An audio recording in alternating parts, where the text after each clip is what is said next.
Berbicara sehat, sejatinya bukan hanya soal fisik, melainkan sebuah kesejahteraan antara fisik, mental, dan sosial.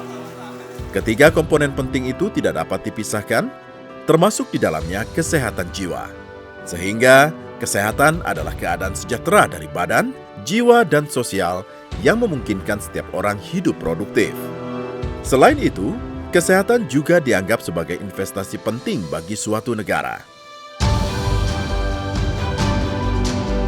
Salah satu program Ganjar Pranowo dalam memanusiakan manusia orang dengan gangguan jiwa adalah ODGJ Ojo Diumpetke atau ODGJ Jangan Disembunyikan.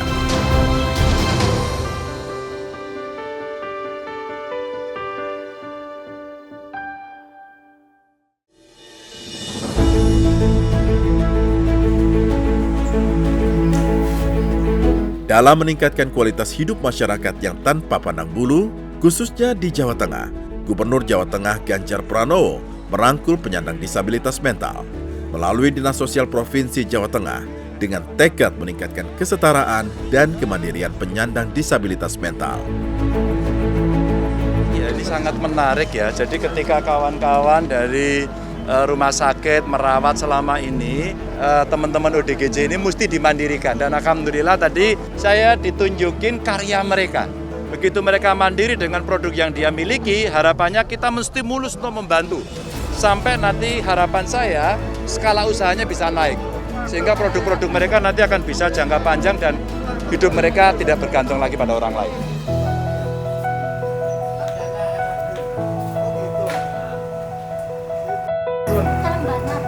ODGJ Ojo Diumpetke ini memang jujur melatar belakangi dari tingkat kesadaran masyarakat. Saat ini masih banyak ya sebagian masyarakat yang merasa malu, terus kemudian merasa terganggu dan lain sebagainya. Akhirnya kita mensosialisasikan, mempublish agar semua itu peduli terhadap ODGJ. Terkait dengan ODGJ sesuai dengan tupoksi Dinas Sosial, di mana sesuai dengan kewenangan Pemprov kita menangani yang ada di dalam panti. Dan terkait dengan arahan Bapak Gubernur jelas ada. Untuk penanganan masalah ODGJ kita harus banyak berkoordinasi, bersinergi dengan stakeholder.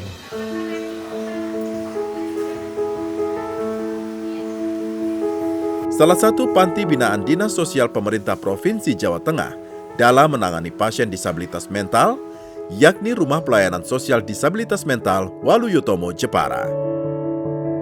Mereka penerima manfaat datang ke sini dari berbagai rujukan, dari hasil rahasia, hasil penjangkauan dan sebagainya.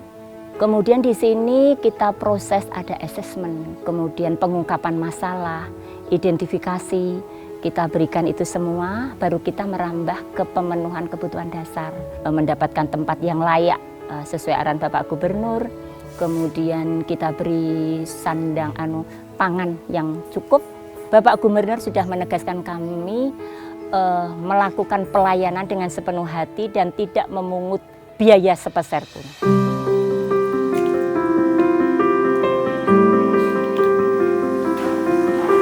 Pak Gubernur sudah menyediakan semua yang ada di Jawa Tengah. Hampir semua panti itu disediakan oleh Bapak Gubernur, terutama untuk panti disabilitas.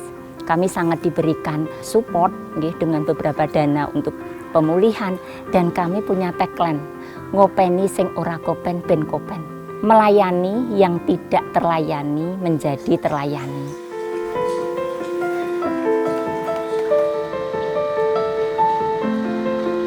Melihat mereka itu kayak itu sedulurku gitu loh. Terus apa yang mau kita berikan itu kalau tidak sesuai dengan yang kita nikmati itu kayak kita akan merasa aneh gitu loh. Ini semua membuat kita kita benar-benar ngopeni yang tidak kopen menjadi kopen. Kita menghadapi manusia yang boleh katakan di titik terendah mereka, dimanapun mereka tidak diterima. Dan Bapak Gubernur menghadirkan panti ini untuk menerima mereka, untuk memberdayakan mereka, sehingga mereka mampu mandiri. Kita ada produk unggulan, 1 batik ciprat, 2 pertanian, kemudian pembuatan pot. Yang kita targetkan bukan hasilnya, tapi prosesnya mereka. Mereka mampu berkomunikasi, mereka mau berbagi. Ini terus terjadi hingga menjadi proses reunifikasi. Reunifikasi adalah mendekatkan penerima manfaat ke keluarganya. Dan yang satu itu alimah. Alimah itu sekarang sudah kembali ke keluarganya dan dapat melaksanakan fungsi sosialnya.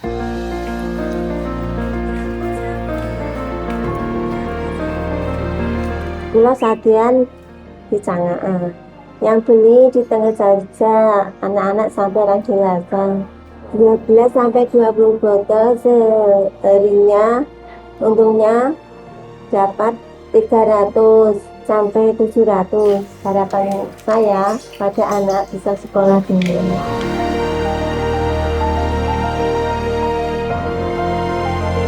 Saya udah 3 bulan langganan jamunya Bu Halimah, dan sekarang Bu Halimah udah sehat seperti orang biasa, udah bisa diajak bicara, udah bisa diajak ngobrol.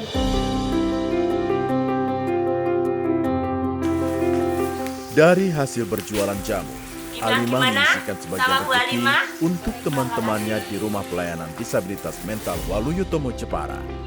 Hal ini dilakukan sebagai bentuk dukungan agar teman-temannya kembali pulih.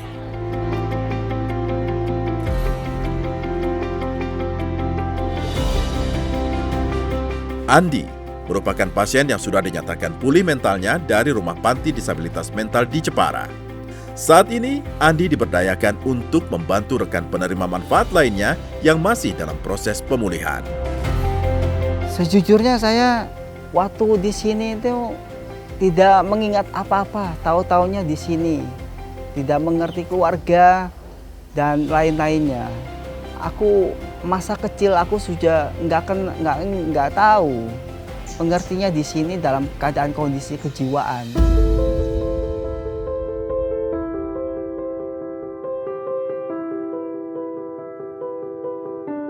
Kegiatan di sini yaitu membuat batik ciprat, membuat pot kembang, keterampilan tangan, memainkan alat musik rabana dalam mengiringi musik-musik lagu-lagu rabana. Saya di sini digerakkan oleh panti ini untuk menjadi ketua batik sesuai dengan yang ada pada diri kita curahkan semua dalam batik itu. Ya bisa berkaryalah untuk diri kita sendiri dan orang lain itu.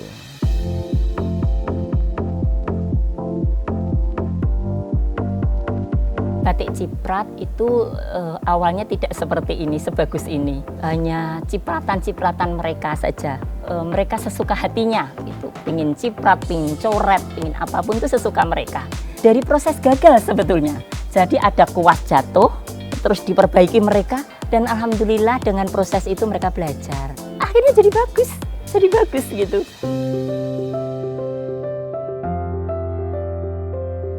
Dalam memanusiakan manusia orang dengan gangguan jiwa di Jawa Tengah, selain dinas sosial, elemen masyarakat turut andil. Salah satunya yakni dari Sinau Urip.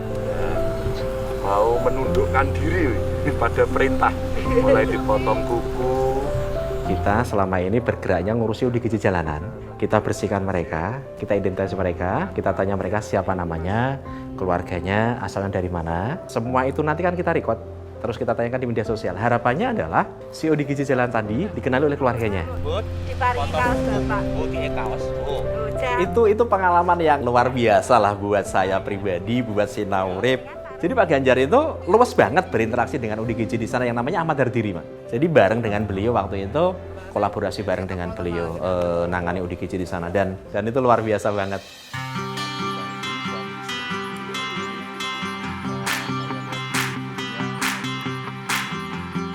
Sama halnya di Rumah Pelayanan Sosial Disabilitas Mental Waluyotomo Jepara. Rumah Pelayanan Sosial Disabilitas Mental Muria Jaya Kudus juga memberikan pelayanan maksimal demi pulihnya kesehatan mental penerima manfaatnya. Saya sangat sependapat dengan program Ojo Diumpetke ini ya. Karena bagaimanapun saudara kita disabilitas mental ini adalah bagian dari kita. Kalau misalkan masyarakat ada yang tahu mungkin di jalan ada orang yang gelandang, kemudian mungkin diajak bicara juga ini, sampaikan ke kami, nanti kami akan kerjasama dengan TKSK, dengan Dinas Sosial Kabupaten Kota, dan nanti bisa menjalani proses rehabilitasi di tempat kami. 2 tahun terakhir ini kami bisa mengembalikan fungsi sosial dari disabilitas mental ini total 16. Proses rehabilitasi sendiri di tempat kami ini ada banyak macam. Bagaimana upaya kita untuk mengembalikan fungsi sosialnya ini, baik untuk kembali bisa merawat diri, juga kembali bisa bersosialisasi dan mampu berkarya kembali. Misalkan ada pembuatan telur asin, kemudian juga ada peternakan kambing, kemudian juga ada pertanian seperti yang di sebelah ya. Kemudian juga ada rehabilitasi sosial sesuai dengan bakat minat. Jadi misalkan kembali ke keluarga punya bekal nih, dia nanti di rumah bikin apa gitulah.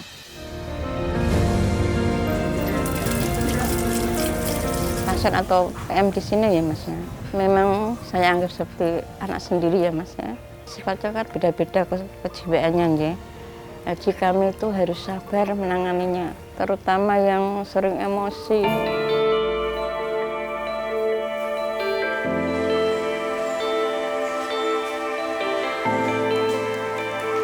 Dia kan juga manusia ya Mas. Pas waktu dia ingat keluarganya, mesti dia menanyakan, Bu, kapan saya pulang? Bu, kapan saya dijemput? Seperti itu, seperti keluarga, sebagai orang seperti anaknya sendiri. Enggak tega lah Mas.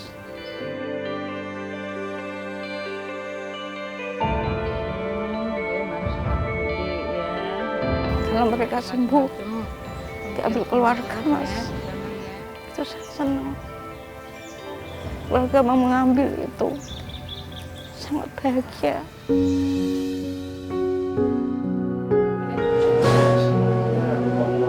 Waalaikumsalam.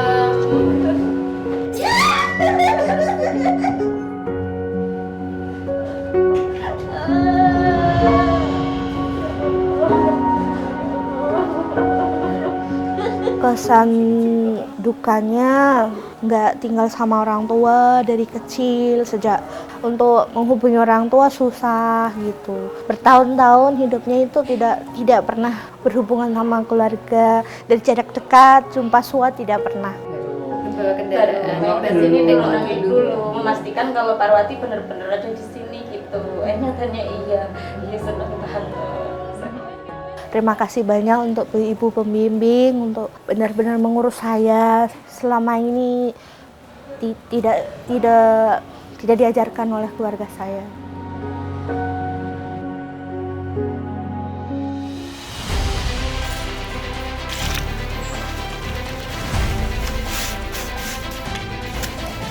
Sebagai penerima manfaat penyandang disabilitas mental, diberikan berbagai keterampilan agar kelak ketika sudah kembali berbaur dengan masyarakat, mampu hidup mandiri dan tidak bergantung kepada orang lain.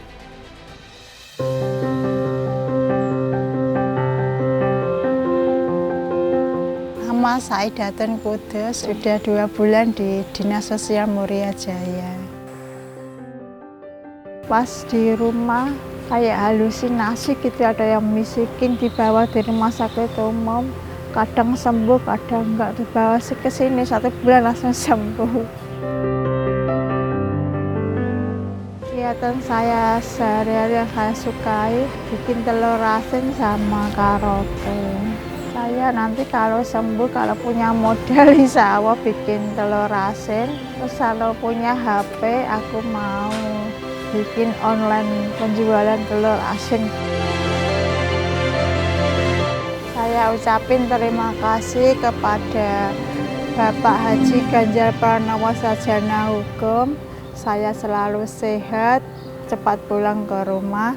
Berkat doanya Bapak Haji Ganjar Pranowo Sarjana Hukum. Amin. Kembali pulihnya mental para penerima manfaat tak luput dari peran penting Gubernur Jawa Tengah Ganjar Pranowo dan elemen lainnya yang terlibat. Hal ini merupakan bukti nyata pemimpin dalam mensejahterakan rakyatnya tanpa pandang bulu.